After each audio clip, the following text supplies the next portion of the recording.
les trois premiers attributs du nom sacré de notre Dieu. C'est un nom imprononçable. Il y a 4 lettres hébraïques, le Y, le H, le W et le H, que l'on traduit en français par Yahvé ou Yahweh. Tout dépend des prononciations. En réalité, les Juifs, à ce nom sacré, lui ont donné le nom d'Adonai, parce que Adonai, c'est aussi un nom pluriel, et ils l'ont appelé l'Éternel. Donc dans nos Bibles, quand vous lisez l'Éternel, c'est généralement le nom le plus sacré du Seigneur. Et alors, à Moïse, on va le relire tout à l'heure, à Moïse, il s'est révélé, il lui a révélé qui il était. C'est pour ça que le titre de mon message, c'est « Chrétien, sais-tu qui est ton Dieu ?» Et dans le premier cours, nous avons vu que Dieu est plein de miséricorde et que cette miséricorde se manifeste par un amour viscéral, c'est-à-dire comme l'amour d'une maman pour son enfant. Autant un père aime sa progéniture, autant une mère est capable de mourir pour son enfant. Elle est capable de faire des choses qui sont étonnantes. Et l'amour de Dieu est supérieur, mais c'est un amour viscéral. Pourquoi? Parce qu'il nous a mis au monde. Nous avons été engendrés par la parole de Dieu. Ensuite, on a vu qu'il était un Dieu compatissant, plein de compassion, ou plus exactement, qu'il est rempli d'empathie pour ses enfants qui souffrent et galèrent quotidiennement. Je ne sais pas si vous vous rendez compte, mes frères et sœurs, mais du haut de son ciel et par le Saint-Esprit qui est sur la terre et qui est en rapport avec le Père et avec Jésus, il s'intéresse à nous dans nos galères et dans nos difficultés. Il y a parfois des chrétiens qui viennent dans des réunions et qui n'osent pas dire leurs galères pour qu'ils ont un peu honte. Mais pourquoi? Pourquoi ne pas dire « je ne suis pas bien » ? Pourquoi ne pas dire « je suis en train de vivre une période qui me dépasse, j'ai besoin de l'Église et de vos prières » ? Et l'Église prend le chemin de la prière avec cette sœur, avec ce frère, et on va vers le Dieu plein de compassion. Ensuite, on a vu qu'il était infiniment patient. C'est-à-dire, traduit littéralement, c'est un long temps d'attente avant que le Seigneur intervienne envers ses enfants qui pêchent et s'éloignent de lui, avant donc qu'il ne les châtie, ou plutôt, comme je vous l'ai toujours dit, ce mot me gêne en français, et parce qu'il veut dire en grec éduquer quelqu'un. Dans le mot châtiment, quand on le voit sur le plan français et humain, on voit quelqu'un qui a un bâton qui vient nous frapper. C'est pas ça. Il nous éduque. Si je pêche, si je m'éloigne de lui, il va intervenir, me stopper pour m'éduquer et me faire revenir à lui. Alors parfois, c'est très difficile de savoir dans certaines maladies ou dans certaines difficultés que nous rencontrons, si c'est Dieu qui est à l'œuvre, ou si c'est simplement une attaque de l'ennemi ou peut-être un problème de santé que j'ai dans ma vie. C'est difficile, mais on peut demander au Seigneur pour qu'il nous éclaire. Mais quand il intervient toujours pour nous éviter le pire. C'est ça qu'il faut comprendre. Dans l'éducation de Dieu, il n'intervient jamais dans nos vies. Relisez les Corinthiens, l'incestueux et ceux qui péchaient à la Sainte Seine. Il les a châtiés, certes, et même certains durement, puisqu'ils sont partis avant l'heure, ils sont morts avant l'heure. Mais l'apôtre Paul a rajouté, s'ils s'étaient jugés eux-mêmes, ils n'auraient pas été jugés par le Seigneur. Mais maintenant qu'ils ont été jugés, ils l'ont été afin de ne pas être condamnés avec le monde. Voyez-vous, c'est un acte d'amour. Donc, ça peut arriver chez des chrétiens, patients envers chacun d'entre nous. Alors après ce rappel, nous allons voir maintenant les 3 autres attributs du « je suis » qui s'est révélé à Moïse sur le mont Sinaï. Peut-être que tu peux nous mettre Exode 34, versets 5 à 8. On va le relire, comme ça vous verrez. Le Seigneur descendit dans la nuée, se tint là auprès de lui et proclama le nom du Seigneur. Vous voyez, Yahweh. Le Seigneur passa devant lui en proclamant « Le Seigneur, Yahvé, Yahvé, Dieu compatissant et clément, patient et grand par ta loyauté, voilà, qui conserve sa fidélité jusqu'à la 1000e génération, qui pardonne la faute, les transgressions et le péché, mais qui ne tient pas le coupable pour innocent, qui fait rendre des comptes aux fils et aux petits-fils pour la faute des pères, jusqu'à la 3e et la 4e génération. » Cette partie-là, mes frères et sœurs, je la traiterai dans un message tout entier, parce que là, on est au 2e message.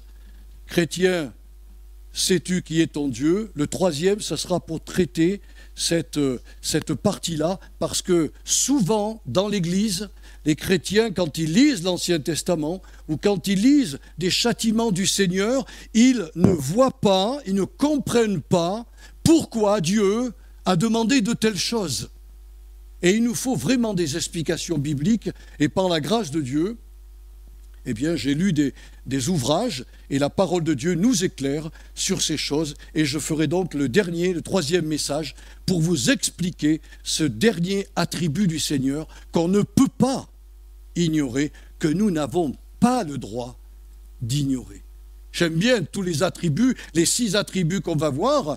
On en a déjà vu 3, on va en voir 3 aujourd'hui. Je suis émerveillé devant ces attributs et je suis très content. Mais celui-là, je passais souvent à côté parce que je ne comprenais pas du tout. Pourquoi les enfants, les petits-enfants payent pour les péchés des pères? Ça, c'est un truc qui m'a stoppé, mais il y a une réponse divine et j'espère qu'elle vous apportera toute la lumière. Alors, Yahvé, notre grand Dieu et Sauveur, dans son 4e attribut, est riche en fidélité. Littéralement, c'est en vérité, car le mot hébreu véhicule la fermeté, la certitude, la loyauté et la fiabilité de la sainte personne divine. Alors, à l'écoute de ce que Dieu dit de lui-même, pouvons-nous encore douter que ce merveilleux Seigneur ne puisse nous prendre en charge et pourvoir à tous nos besoins légitimes comme il le fit à l'égard des Israélites. Ce qui est étonnant dans l'Église, c'est qu'il y a des chrétiens qui doutent que Dieu puisse les prendre en charge. Mais enfin, s'il nous sauve, il va aussi pourvoir à tout ce dont nous avons besoin. Permettez-moi de vous le dire, mais n'a-t-il pas donné du pain du ciel, qu'on a appelé à l'époque la manne, à tous les Israélites quand ils sont sortis d'Égypte? Il leur a donné le pain du ciel tous les jours. Les femmes ne faisaient pas cuire le pain du ciel. Il descendait du ciel. C'était tout préparé. Là-haut, il devait y avoir une armée de cuisiniers, moi j'en sais rien, qui préparaient tout ça pour le lendemain. Et quand on arrivait à la veille du Shabbat, c'était double ration. Alors qu'à la fin du jour, ceux qui avaient mis un peu plus de côté voyaient la manne pourrir. Quand ils arrivaient au moment du Shabbat, ils voyaient la manne être conservée par la puissance de Dieu. Vous voyez, imaginez la puissance de notre Père. Il est incroyable. N'a-t-il pas aussi pourvu également à leur soif naturelle? Combien de fois il a assaini les oasis? Combien de fois il a fait sortir de l'eau de la terre ou d'un rocher pour désaltérer les Israélites assoiffés? N'a-t-il pas aussi pourvu à tous leurs besoins en protéines? Quand je parle de protéines, je ne sais pas s'ils mangeaient du poisson, ils étaient loin de la mer, mais en tout cas, ils avaient de la viande. De temps en temps, les cailles tombaient dans le camp. Mais oui, j'ai lu un article qui est étonnant. Ça se passe bien sûr en Israël, mais de temps en temps, les vols de cailles arrivent sur un territoire et boum, elles tombent. Ils n'avaient plus qu'à les ramasser. Hein. Dieu pourvoyait à tous leurs besoins de protéines. N'a-t-il pas fait venir aussi sa nuée pour les protéger du soleil? C'était pas une petite, au-dessus du tabernacle, un petit nuage là. C'était une nuée qui montait jusque dans les cieux. Et je me suis toujours dit, Seigneur, mais pourquoi les gens autour, les peuples autour devaient voir ces choses? Mais simplement, c'est qu'ils étaient en plein désert. On ne trouve pas beaucoup d'arbres hein, en plein désert. Eh bien, la nuée leur servait de couverture, d'ombre le jour, Et la nuit, ils n'avaient pas d'électricité, vous comprenez bien, et dans le désert, non seulement il fait froid, mais en plus on n'y voit rien, hein. Et il leur a donné de l'électricité. Voilà qui est notre Dieu, mes frères et sœurs. N'a-t-il pas non plus fait en sorte que leurs vêtements et leurs chaussures ne s'usent jamais au cours de leurs 40 années dans le désert? C'est écrit dans la Bible. Et n'a-t-il pas été aussi leur grand médecin quand ils furent malades dans le désert, ou parfois même mordus par des serpents venimeux? Mais dans quel but a-t-il fait tout cela? Pourquoi le Seigneur les a pris en charge dans tous ces domaines-là? Moi, ça m'a posé une question, et je pense que ce que je vais vous donner comme réponse est la réponse juste de la Bible. Le Seigneur voulait leur apprendre à ne dépendre que de lui, et donc à lâcher prise par rapport à tous ces besoins les plus légitimes de la vie, pour se concentrer sur la seule mission qu'ils avaient, être le sel et la lumière pour les nations, pour les autres nations de la terre. Le but du peuple d'Israël, c'est d'être un témoignage pour les autres nations. Ils ont complètement échoué. Et vous savez que dans le Nouveau Testament, eh bien, cette mission a été transmise à l'Église, c'est-à-dire à tous les véritables chrétiens. Et là, d'un seul coup, le Saint-Esprit m'a éclairé et il m'a dit, tu comprends pourquoi Jésus a parlé dans Matthieu 5, 6 et 7, ce qu'on appelle les béatitudes. Il a parlé dans le chapitre 7 du lâcher-prise concernant nos besoins les plus légitimes. Vrai ou pas vrai? Alors écoutez, j'ai noté un des versets. Ne vous inquiétez pas pour votre vie de ce que vous mangerez, ni pour votre corps de quoi vous serez vêtus. Ne valez-vous pas plus que les oiseaux du ciel, que Dieu nourrit chaque jour? Cherchez premièrement le royaume de Dieu et sa justice, et tout cela, c'est-à-dire les besoins les plus logiques, les basiques de la vie quotidienne, vous seront donnés par-dessus. Il ne parle pas du superflu, là. Il parle du nécessaire. Alors je sais bien que nous sommes dans un monde où il nous faut travailler pour avoir de l'argent. Et ce n'est pas interdit de travailler le Seigneur. Au contraire, il nous encourage à le faire. Mais c'est lui qui ouvre les portes.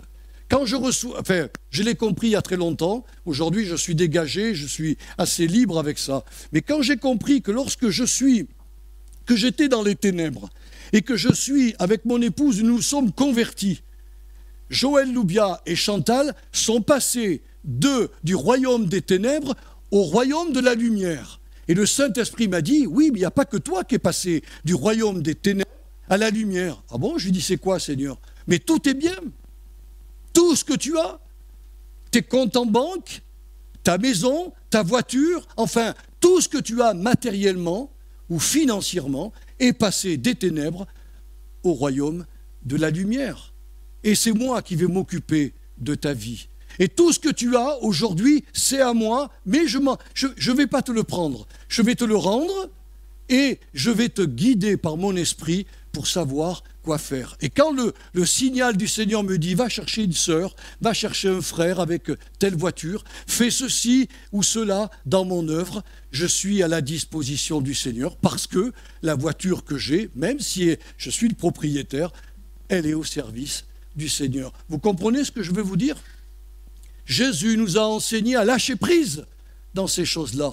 Oui, je cherche un meilleur travail, pour moi, c'est légitime. Alors je prends le chemin le plus légitime, la prière. Dire, Seigneur, je ne suis pas bien dans tel emploi.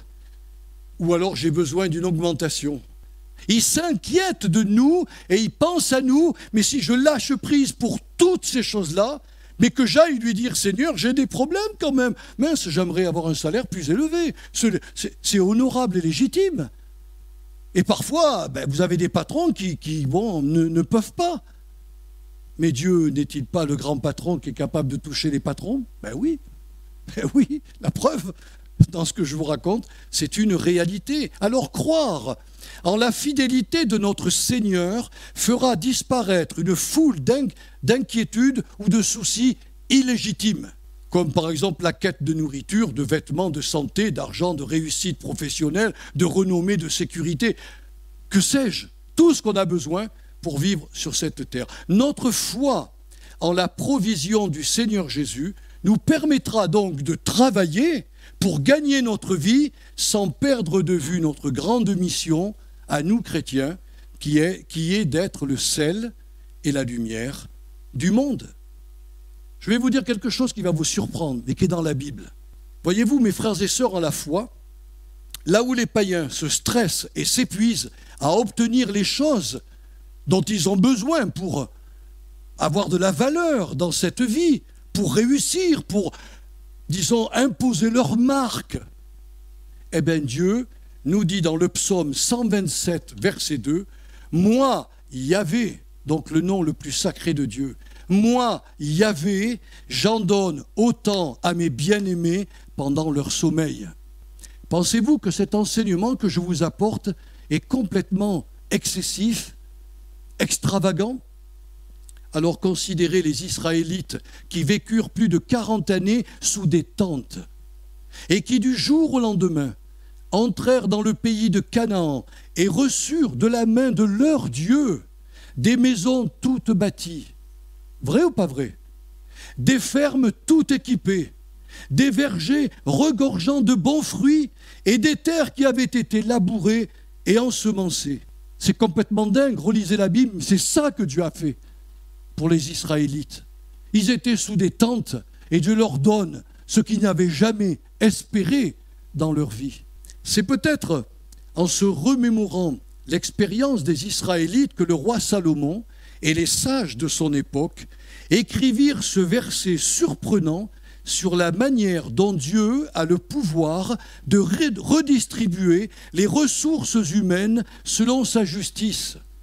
Écoutez ce verset qui est écrit dans l'Ecclésiaste, chapitre 2, verset 26. C'est la parole de Dieu que je vous annonce, ce n'est pas ma parole.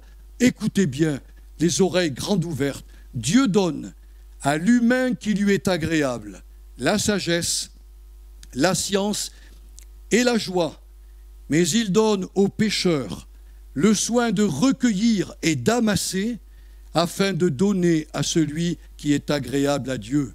C'est encore là une vanité et la poursuite du vent. Dieu a fait prospérer tous les peuples de Canaan pendant des centaines d'années. Il connaissait que c'était des peuples mauvais qui ne pouvaient absolument pas se tourner vers lui. Il avait la connaissance parfaite. Eh bien, il les a fait prospérer pour qu'un jour, quand le peuple allait rentrer en Canaan, il récupère toute la prospérité que Dieu avait donnée à ses païens, il les a donnée à ses enfants. Vous vous rendez compte, mes frères et sœurs? C'est écrit dans la parole de Dieu. Pensez encore à cette parole que Jésus adressa à Simon-Pierre qui lui demandait ce qui allait lui arriver ainsi qu'aux autres apôtres. Voilà ce que Jésus va lui dire dans ce verset merveilleux. Il n'est personne, je peux vous donner la référence, c'est Marc 10, versets 28 à 31. Il n'est personne qui, ayant quitté à cause de moi et à cause de la bonne nouvelle, sa maison, ou ses frères, ou ses sœurs, ou sa mère, ou son père, ou ses enfants, ou ses terres, personne qui ne reçoive au centuple présentement dans ce siècle-ci des maisons, des frères, des sœurs, des mères, des enfants et des terres avec des persécutions et dans le siècle à venir la vie éternelle. Jésus donc a promis à l'apôtre Pierre, aux apôtres et à tous les enfants de Dieu que s'ils apprennent le concept du lâcher-prise en ce qui concerne les choses basiques mais nécessaires à cette vie, ils recevront ici-bas 100 fois plus à travers une vie spirituelle riche et prospère pour remplacer ce qui a été perdu sur le plan matériel et familial. Chantal et moi-même, nous en sommes la preuve vivante. Et que je vous dis, voilà qui est notre grand Dieu et Sauveur, Jésus-Christ. Ensuite, on a vu que Yahvé, notre grand Dieu et Sauveur, conserve sa grâce envers ceux qu'il aime et le craignent jusqu'à 1000 générations, pardonnant l'iniquité, la rébellion et le péché. Dans 1 Jean chapitre 1, verset 5 à 9, il dira, si nous marchons dans la lumière comme il est lui-même dans la lumière, nous sommes mutuellement en communion avec Dieu, et le sang de Jésus, son Fils, nous purifie de tout péché, ou de chaque péché. Marcher dans la lumière, c'est vivre en pensée, en parole et en œuvre d'après les vérités contenues dans la sainte parole de Dieu, en toute honnêteté et intégrité. Si le peuple de Dieu fait cela, Dieu lui assure à la fois la communion avec lui-même, la purification constante de toutes ses souillures, de ses erreurs et de ses péchés, et il mettra sa grâce sur leurs enfants et leurs petits-enfants jusqu'à 1000 générations. Le théologien Antoine Nuis a écrit dans son commentaire sur l'Exode que les sages, donc quand il parle des sages, il parle des sages juifs qui ont des commentaires sur toute la Bible. Ils ont remarqué que depuis Moïse jusqu'à nos jours, il n'y a qu'une centaine de générations qui se sont écoulées. Vous m'entendez? Depuis Moïse jusqu'à nos jours, vous savez qu'une génération, c'est entre 30 et 40 ans, pas plus. Il s'est écoulé une centaine de générations. Autant dire que la fidélité du Seigneur est loin d'être épuisée pour ceux qui l'aiment et le craignent. Voilà encore qui est notre Dieu. La bénédiction de Dieu va sur nos enfants, va sur nos petits-enfants, mais la condition sine qua non, c'est d'aimer le Seigneur. Et aimer le Seigneur, c'est faire ce qu'il nous dit. Et ça, c'est notre responsabilité, notre devoir.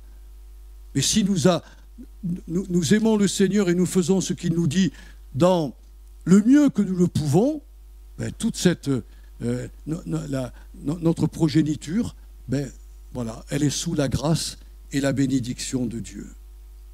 Et le dernier point que je voudrais voir avec vous, c'est que Yahvé, notre grand Dieu et Sauveur, ne tient pas le coupable pour innocent. Je considère ce verset comme une bombe positive dans le cœur de tous ceux qui ont été les victimes de la méchanceté de Satan à travers la rumeur humaine, les critiques, les accusations, les médisances, les calomnies, les humiliations et les rejets. Pourquoi le Seigneur ne tient pas le coupable pour innocent et demandera des comptes? Parce que le juste jugement du Seigneur va d'abord s'exécuter non dans l'état parfait et de gloire, mais dans les airs. Avant que l'on entre dans l'état parfait, la Bible nous dit que Jésus revient chercher son épouse dans les airs. Et là, il va demander à chacun, il va nous demander des comptes. Chacun passera sous le regard qui, dans la Bible, le regard de Jésus est semblable à une flamme de feu. On sera scanné, si vous préférez. J'aime pas trop ce mot, mais c'est pour vous montrer ce que ça va faire. Il verra tout le bien que l'on a fait, tout le mal que l'on a fait. Il verra si le mal que l'on a fait, on a demandé pardon et on a cherché à réparer le mal que nous avons fait, ou si nous avons été obtus, têtus, et que si nous avons poursuivi le mal. Ce jour-là, au travers du regard du Seigneur, il apportera sur nos vies le jugement juste, pas la perdition. On ne va pas dans le tribunal du Christ pour être perdu, mes frères et sœurs. Je parle à des chrétiens. Et le Seigneur ici, quand il parle, je ne tiens pas le coupable pour innocent, il parle à son peuple, aussi bien aux pasteurs qu'aux anciens et qu'aux chrétiens. Tous, ne croyez pas que les pasteurs éviteront d'être scannés par le Seigneur. Nous passerons tous devant le tribunal du Christ. Souvenez-vous ce que le Seigneur a écrit dans l'Apocalypse 22, verset 12. « Voici, je viens bientôt, mais il vient avec quelque chose. Et ma rétribution est avec moi pour rendre à chacun selon ce qu'est son œuvre, soit en bien, soit en mal. » Alors que tout chrétien coupable de méchanceté, de diffamation, de division, qui refuse de se repentir ici-bas, devra rendre des comptes de ses actes mauvais devant le tribunal de Christ. C'est pourquoi, mes frères et sœurs, je vous ai parlé de tous ces attributs divins. Il y en a 5 qui sont extraordinaires. Celui-ci est aussi extraordinaire pour toutes les victimes. Eh bien, il est dit, ni la miséricorde du Seigneur, ni son amour inconditionnel, ni sa compassion, ni sa longanimité, ni sa fidélité ne pourront abolir sa justice. Bien que Dieu soit tout amour, qu'il soit tout compassion, qu'il nous aime d'un amour extraordinaire, tout cela n'empêchera pas que Dieu sera juste. Il verra notre vie depuis le début de notre conversion jusqu'au moment où on comparaîtra devant lui. Les coupables, quels qu'ils soient, qui n'auront jamais reconnu leur faute, ni cherché à réparer le mal commis ici-bas, ne s'en tireront jamais à bon compte, car le mal qui est dit ou fait à un enfant de Dieu, il est dit et fait à l'encontre du Seigneur. Pourquoi me persécutes-tu ? Disait le Seigneur Jésus à Saul de Tarse. Saul de Tarse n'avait jamais rencontré le Fils de Dieu. De son vivant, il l'avait jamais vu. Et voilà pas que sur le chemin de Damas, il reçoit la gifle de sa vie, il tombe du cheval, il a les yeux qui sont comme aveugles, il n'y voit plus, et il entend une voix qui lui dit « Saul, Saul, pourquoi me persécutes-tu » Mais il lui dit « Seigneur, mais qui es-tu ? Je suis Jésus que tu persécutes. » Il a tout de suite compris, hein. Mais si vous voulez que je paraphrase, je suis Jésus que tu persécutes au travers de mes enfants, comme Étienne que tu as tué. Et de tous les chrétiens que tu as sortis de leur maison et tu les as amenés devant les tribunaux juifs. Tu leur as fait du mal, tu les as persécutés. Alors voilà encore qui est notre grand Dieu et Sauveur. Je vous avoue, et je termine avec cette phrase ce matin, je vous avoue que mon cœur est parfois triste et troublé de savoir que quelques enfants de Dieu sont actuellement traités comme le fut le serviteur impitoyable dont a parlé Jésus dans l'évangile de Matthieu 18, versets 21 à 35. C'est ça qui me rend triste, de savoir qu'il y a des enfants de Dieu qui, en ayant lu cette histoire, continuent inlassablement à dire « Je n'ai rien fait, je suis innocent, j'ai commis aucun péché ». Comment peuvent-ils dire cela? Comment? Je suis convaincu qu'il y en a pas mal qui sont en prison et qui sont torturés dans leur tête. Jésus l'a dit, c'est ainsi que mon Père vous traitera, et il parle aux apôtres. Hein.